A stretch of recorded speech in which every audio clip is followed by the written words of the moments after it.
What's up, folks? It's your boy Bob Hollywood back with another exciting review. Excuse all the noise in the background. The insects are wilding out. It's been raining all day, and I guess they're happy to be not rained on. Anyway, folks, today's review is going to be of this Masters of the Universe, Masterverse, Revelation, King Grayskull. This figure is awesome. It's essentially a black He-Man. Predates He-Man in terms of the lore, with He-Man being Prince Adam. But yeah, this guy is King Grayskull. I'm guessing he's the reason why the castle is called Grayskull. I could be wrong. On the left side of the packaging, we see some awesome artwork of King Grayskull. On the right side, we just see his name, King Grayskull, heroic ancestor of He-Man. I like how there's like the fading there. And on the back we get a bio. It says, since the dawn of Eternia, there has always been a hero to protect the planet's sacred magic. The first of those heroes, and the first to hold the mantle of He-Man, was King Grayskull. Now resting alongside the other heroes of Preternia, King Grayskull holds the key for the adventurers to return to Eternia and save the magic from vanishing into oblivion. If you raise the box a little bit, you see some cross promotion. Savage He-Man, I have him. King Grayskull. Teela, I don't have that Teela. I would like that Teela. Andra, who is of course a member of the review crew. Trapjaw, I do not have Trapjaw, but Merman and Stinkor I do have as well. So yeah, before we bust him out of his plastic prison, just look one more place. The bottom is some legalese. There's a barcode. You see he has a sticker for $24.99, and I probably got that for at least 30% off. But anyway, folks, BRB. Just like that, I'm back. It took me forever to get this guy free. You would have thought that I was going through TSA or something as long as it took. But he's free, he's loose, he's got all his accessories here. We'll just start with this shield. He has a shield here. Gold, red, gray. You can see where it straps on for his hand. Let's put this on his left hand.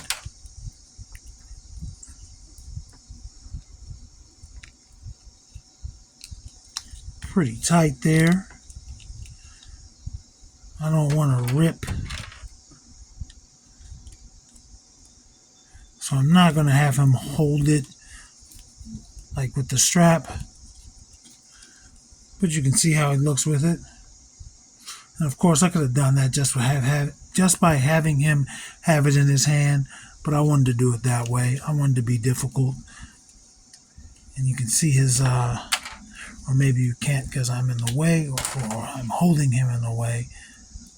But his little harness there wants to come off.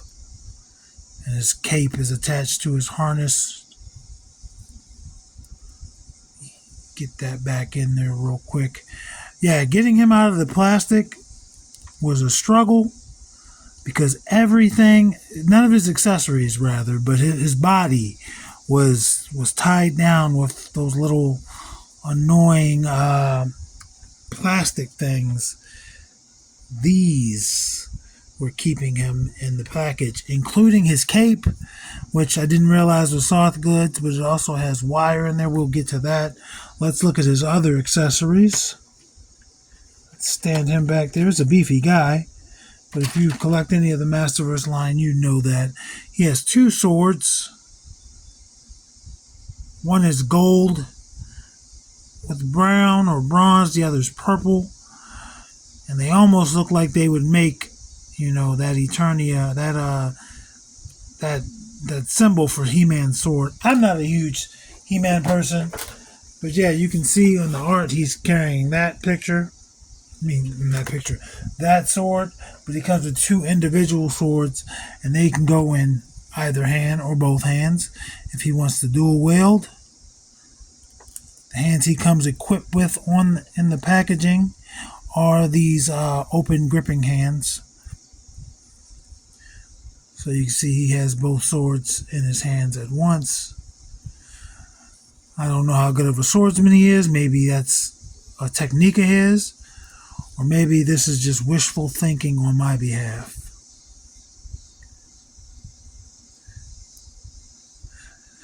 I'm going to let him hold those for a little bit. Let's look at his other accessories, or his hands. He's got this left, I don't know, open hand. And he's got a right fist, a solid fist. I think it would have been cool if he had just two more hands, and which would have been these two hands, but in reverse. But it is what it is. He had a sticker price for $24.99. I know he's in a deluxe box, so I don't know how much he retailed for, but $24.99 is a fair price. And again, I got him from even cheaper. Last accessory before we look at him and his cape is going to be this alternate head. It's kind of calm, stoic. And the head he has on him is grimacing, as if he's in battle or if he's angry at somebody. I'm going to take his swords away from him. See how easy it is to get those hands off. That happened to me while I was trying to get him out of the plastic. I'm going to put it back on him though. And these bracelets could come off if you applied enough force. I don't think they're glued. I just think they're really tight on there. Let's see how easy it is to get his head off. Should be easy. Very easy. Put that stoic head on there. It's no pop, but it's on there.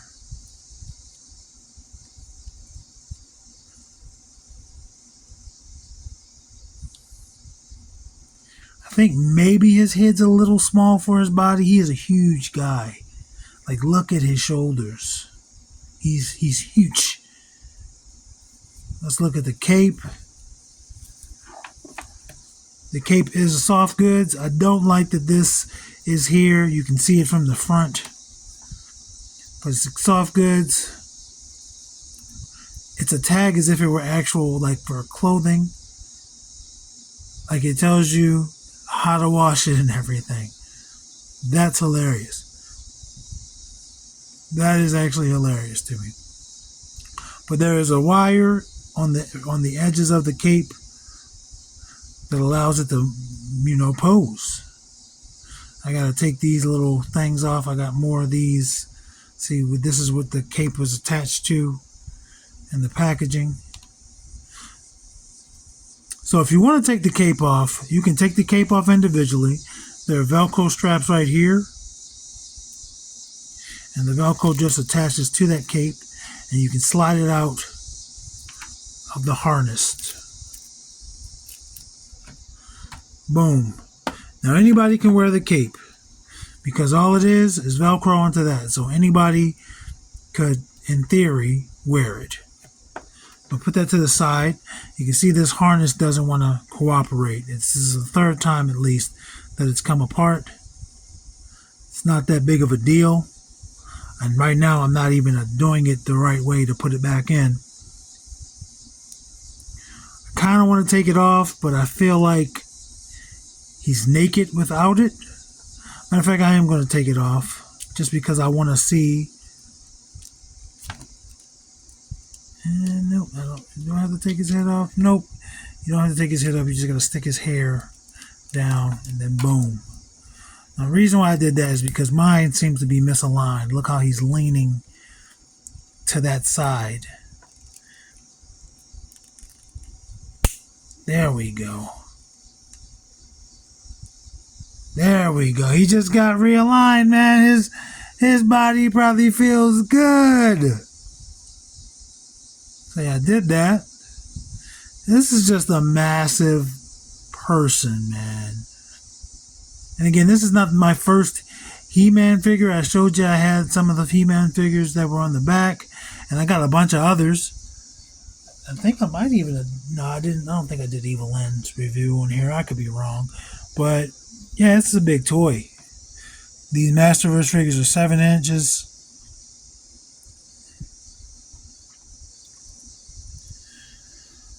And you can see he has this little design for his braids. Mine on my, I believe he has on the calm head. There's a little blemish right there. Yeah, he's got the calm head on. And I got a little blemish right there on the boot. This little loincloth part could use a wash. If it had a wash, it'd be a little bit better, but it doesn't. But he looks good. I mean, he's a man in a loincloth with boots if you take off the cape and the harness. Yeah, his head is small. Look. He's just a huge person, man. And you get the little design, the same design that's on his shield is on his harness.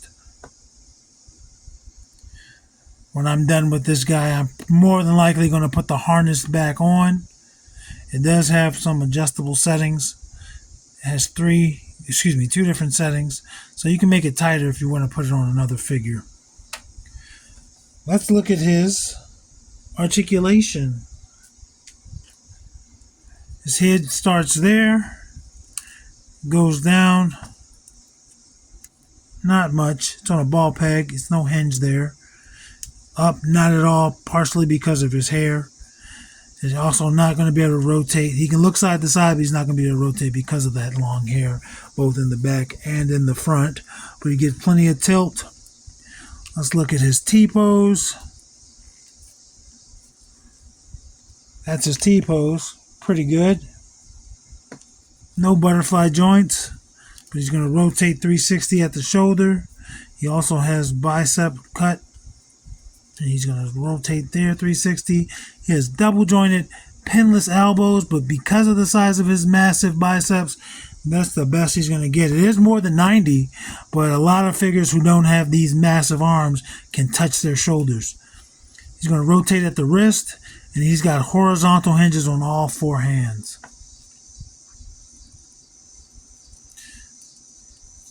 He's going to rotate at the top, at the torso. Not like 360, but he can give you a little bit of crunch, not much, a little bit back. But you saw me had to pop that. But that's what he does. He's not going to rotate 360. But he will rotate 360 just above the hips. And that's a little bit tighter. I risked it. He could have broken, I guess, but no, it's designed to do it. Let's see if he can balance with his splits. We see he has really good splits.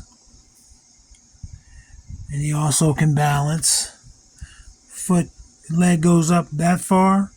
There is cuts throughout the little loincloth to give his legs some more mobility, or at least room to move. Rotates at the thigh. It's a very smooth turn. Double jointed pinless knees. I'm going to do it with this leg. Maybe this one's a little bit looser. That bottom pin, that bottom part is stiff on both sides. But I'm just going to guess and say because of the massive calf, he wouldn't be able to kick his own ass. Because you also have the... Speaking of that boot, there's a boot cut, which is cool. And then there's a forward-facing pin for rocker. And it gives you that pivot. And he also has peg holes on both feet. And my feet, just looking at them, they look like they could be on the wrong foot.